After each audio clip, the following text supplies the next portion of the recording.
Assalamualaikum sobat tani semua, sobat online semua dimanapun Anda berada, selamat siang. Hari ini hari Sabtu 27 Januari 2024. Maaf ini lama nggak bikin konten ya. Gimana kabarnya sobat-sobat online semua, semoga sehat selalu ya. Oke,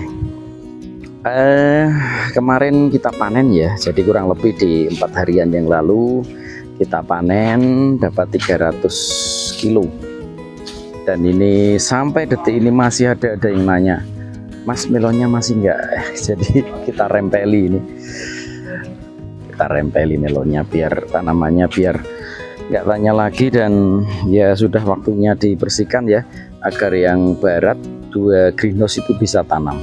Soalnya ini putih-putih kutu kebulnya luar biasa, jadi biar rantai kutu kebulnya berhenti. Jadi kalau kita tanam di barat, khawatirnya kutu kebulnya loncat ke sana jadi masalah nanti. Jadi ini kita bersihkan. Nah, dirempeli semuanya. Habis itu nanti kita tarik lagi kawat di atas ya, buat rambatan. Oke, kita duduk-duduk aja di sana untuk evaluasi greenhouse yang ketiga.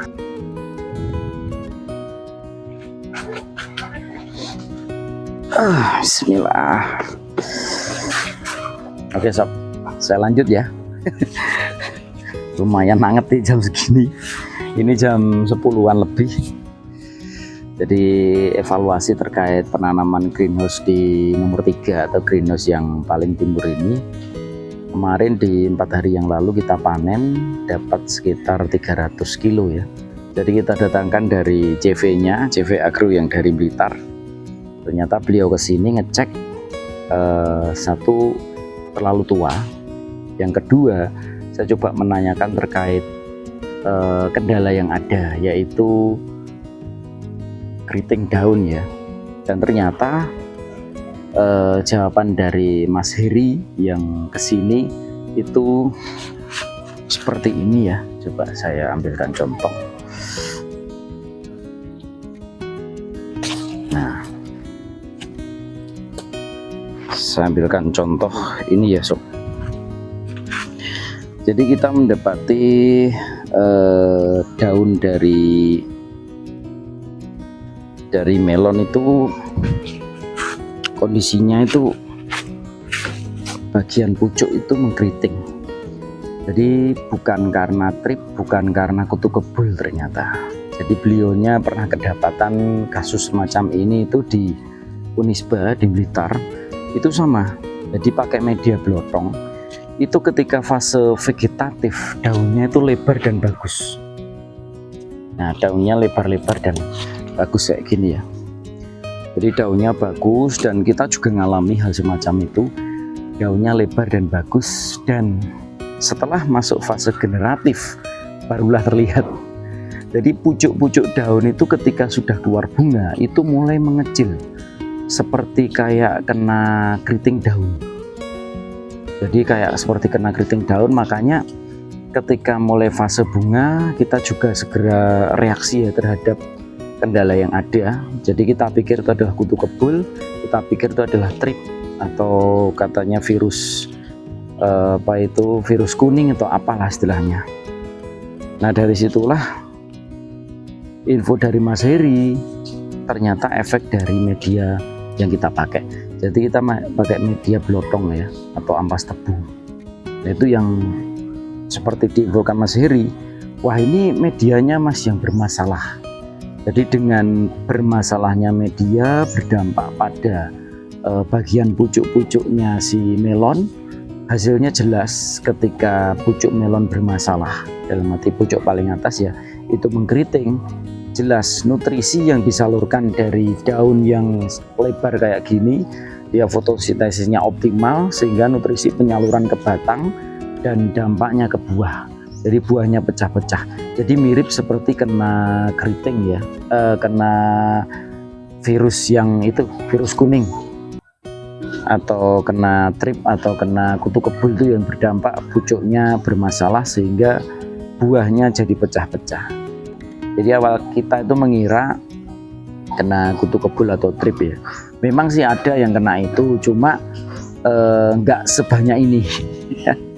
Jadi bisa dibilang ini luar biasa. Jadi kemarin banyak sekali yang pecah dan bisa dibilang ya bermasalah. Jadi target kita panen 2 ton, ternyata cuma panen 300 kilo ya. Cukup sangat jauh sekali. Kalau 1 ton pun sih masih lumayan ya.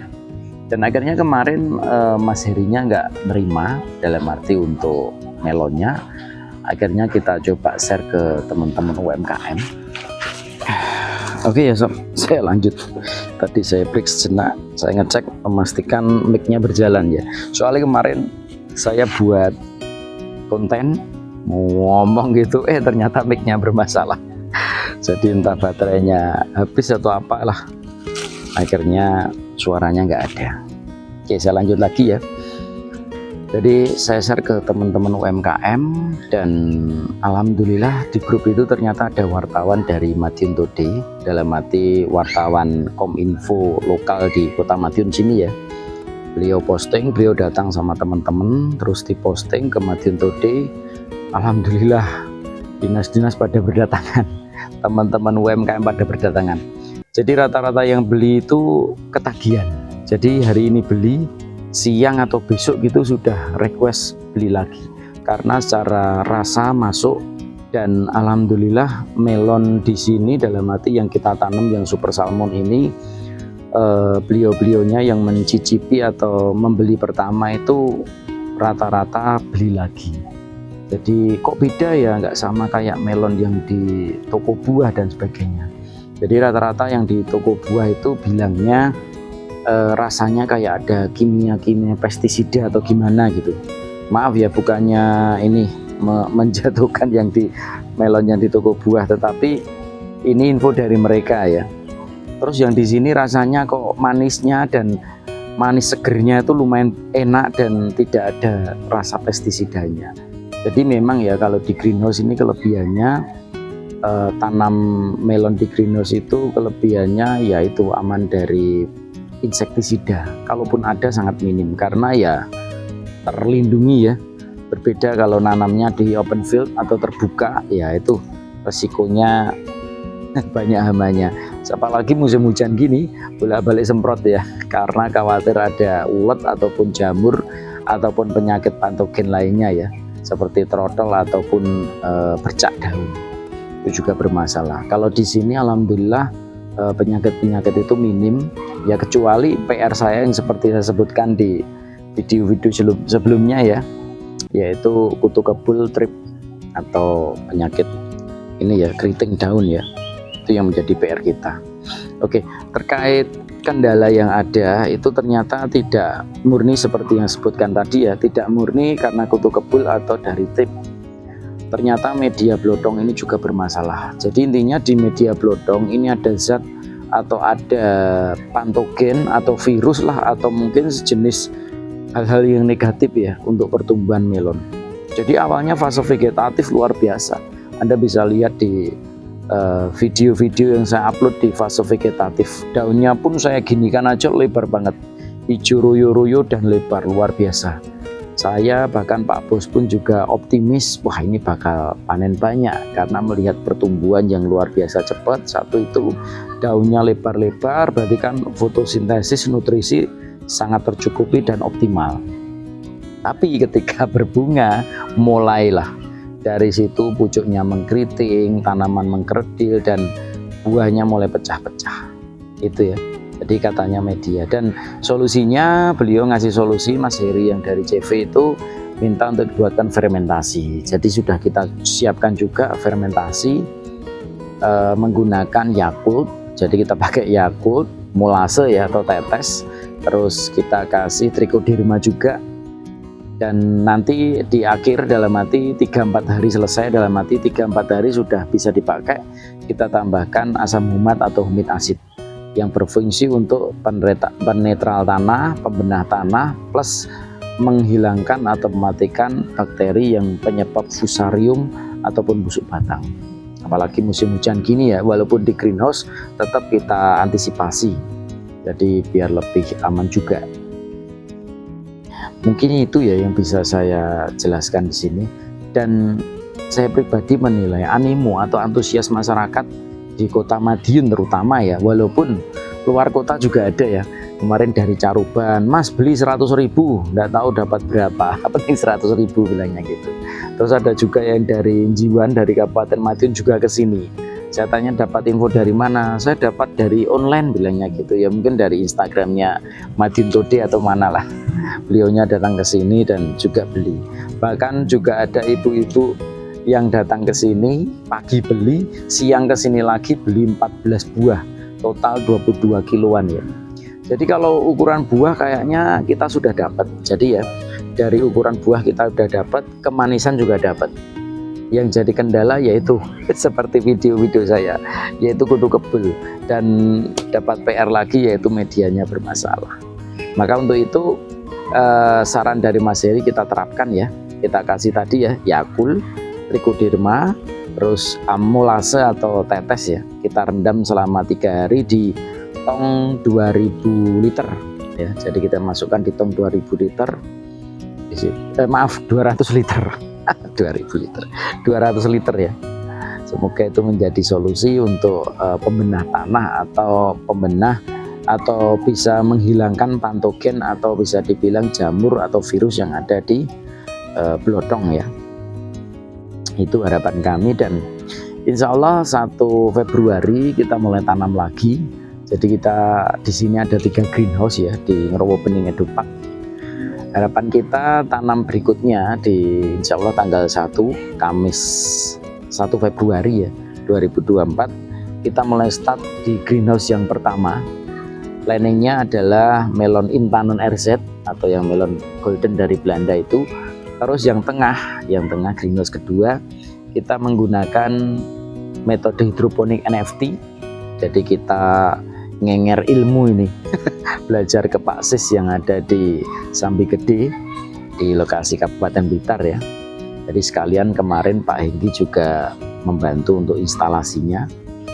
Itu kita akan nanam melon yang honey globe, yang mana Pak Sis sudah nanam honey globe itu 1 buah bisa tembus di 3,5 kilo. Cuma kita nggak berharap ukurannya bisa segitu, malah harapan kami kita pengen nanam 1 pohon dibuahkan 2 minimal kalau bisa. Kenapa? Karena ya targetnya bukan di besar buah tetapi di kuantiti ya. Jadi kalaupun kita jual ke warga kota yang notabene kemarin kita jual di 20.000 per kilo, itu 2 hari 300 kilo habis.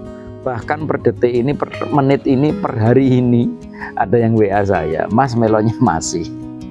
Jadi ya intinya animo masyarakat luar biasa untuk Kota Madiun. Semoga sobat-sobat tani di tempat Anda pun juga sama ya. Jadi menjadi wisata petik buah langsung timbang. Dan bahkan kemarin ada yang minat bahkan bilang gini, Mas aku melonnya itu nggak terlalu penting, yang penting bisa foto-foto di greenhouse. Jadi ibu-ibu kemarin tuh sukanya ini ya selfie di greenhouse. Nah itu ya rata-rata getok tular ya, dari A, dari B, dari C itu teman-temannya gitu akhirnya pada berdatangan. Ya ini sebagai evaluasi dari kami ya terkait kendala yang ada. Insya Allah nanti greenhouse ke-1 dan kedua akan saya buatkan episode khusus sama ya, step by stepnya perharinya akan saya dokumentasi. Bahkan nanti saya tambahkan dengan apa saja pupuk yang kita pakai sama insektisida yang kita pakai ke depannya. Jadi penanggulangannya kayak apa. Jadi nanti sampai output terakhir seperti apa. Jika nanti hasilnya bagus, monggo mungkin sobat-sobat tani yang pengen contoh juga silahkan. Tapi kalau ternyata hasilnya kurang bagus ya mohon maaf ya. Kita juga lagi berproses dan belajar ya. Jadi seperti apa nanti hasilnya. Sementara itu ya sobat tani semua. Dan oh iya kita kemarin kesulitan nyari tengkulak sih, nyari pengepul karena di Mas Herinya nggak bisa terima. Kita coba nyari pengepul, alhamdulillah saya share di Facebook. Di grup Facebook itu ada dari Bandung request kemarin order 50 kilo Terus yang dari Sragen kalau nggak Pati itu request 250 sampai 350 kilo. Jadi mohon maaf kita nggak bisa menyanggupi saat itu, karena warga kota pun juga sudah mendesak pengen segera beli juga. Ya insya Allah di panen berikutnya coba kita lihat ya perkembangannya. Jika memang bagus ya nanti kita akan mengundang Bapak Wali Kota untuk membuka ya proses petik wisata petik melon ya, langsung petik langsung bayar di tempat. Dan nanti untuk bayar dalam arti pembeli yang berminat nanti akan saya info ya, saya share ke grup Facebook lagi. Yang berminat mungkin bisa berkunjung ke sini untuk mengecek kondisi melonnya layak atau enggak untuk diangkut, dalam arti dibeli secara borongan ya. Oke sobat tani, sobat online semua, sementara itu yang mungkin bisa saya sampaikan. Mohon maaf mungkin ya dari kata-kata atau perbuatan yang dari start sampai akhir ini ada yang kurang berkenan ke Anda. Jangan lupa untuk like ataupun subscribe. Yang mau komen juga silakan. Yang mau tanya-tanya bisa chat di kolom komentar. Sekali lagi sementara itu yang bisa saya sampaikan. Mohon maaf jika ada kurangnya. Dan sekali lagi terima kasih banyak. Salam sehat selalu dan assalamualaikum warahmatullahi wabarakatuh.